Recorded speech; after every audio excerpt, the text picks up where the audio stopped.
moving on to our Dungeon Master tip. Making mistakes. You're going to say make mistakes. What? No, well, you learn more from mistakes than success, I think. All right, What do I call it? Failure success training? Failure success training, yes. So a magic item that allows the characters to move through walls unhindered, giving them easy access to all sorts of places you do not want them to go, at least without great effort, is a mistake. A 4th level spell that kills multiple foes with no saving throw is a mistake. A race without level adjustments that has bonuses of +4 and +4 dexterity is a mistake. Sounds like some homebrew crap there. That's kind of Usually the mistakes that creep into a campaign are the ones that seem innocuous at first.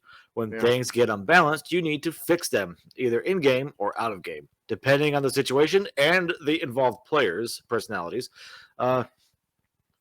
Unbalanced character abilities or items are best handled in-game, but rule changes can only be handled out of game. Sometimes it is best for you to admit to the players that you made a mistake, and now it needs to be fixed in order to keep the game fun, balanced, and running smoothly. The more reasonable you are, the more likely your players are to understand. And this does come from the 3.5 DMG. Ian, what do you think about this tip? Well, I actually think it's a very good tip. And it kind of feeds into a conversation that we were having just the other day, actually. You want to touch on it? In the details specifically? Well, I'm not going to get into the details specifically. Well, the overarching. Right. So they can understand. Is that effectively, we've seen countless times, unfortunately, when people make mistakes, they'll double down and say, no, I didn't. Or even when people point it out, and it's quite frankly obvious once it's. Whereas if somebody admits they made a mistake. I made a mistake. No shit. People will respect you more for it. It's true. Yeah, absolutely. I've had this issue in my campaigns.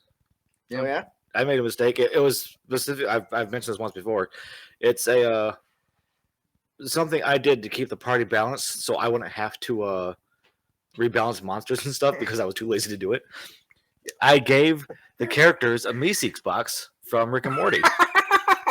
And if a character was missing that day, they could use the Meeseeks box to produce a random class at their level to help fight for them. You have an NPC generator box in the game. Yes. That is awesome. Here's the issue is when I first got it, they were like, click, click, click, click, click. I was like, okay, I made a mistake. We need to reverse this. You guys can only use this in battle. You can only use it so many times in a week, all that stuff. So they agreed to that. It's like, that makes sense. This is... Well, yeah, you just make an army. Click, click, click, click. Go do my opinion. Meeseeks, protect me from the law. Andrew does make a good point here. He says, your players will almost always understand if you admit to making a mistake.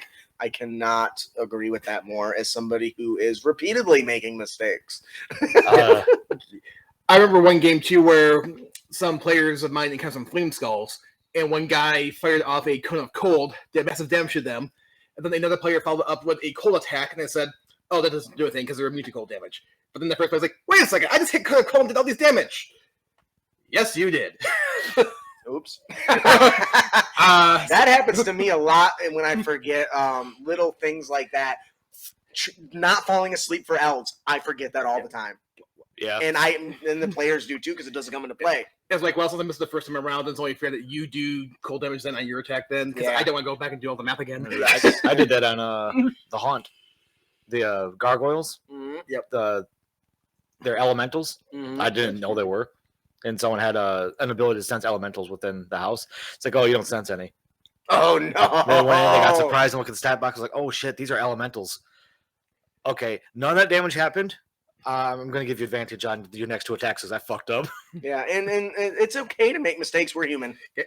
I think one of the best comments I saw within the past few weeks online was how they phrase it. Basically, a master has failed more times than a novice has even tried. Yes, you can. You cannot succeed without failure. Learn from other people's mistakes. You'll not live long enough to make them all on your own.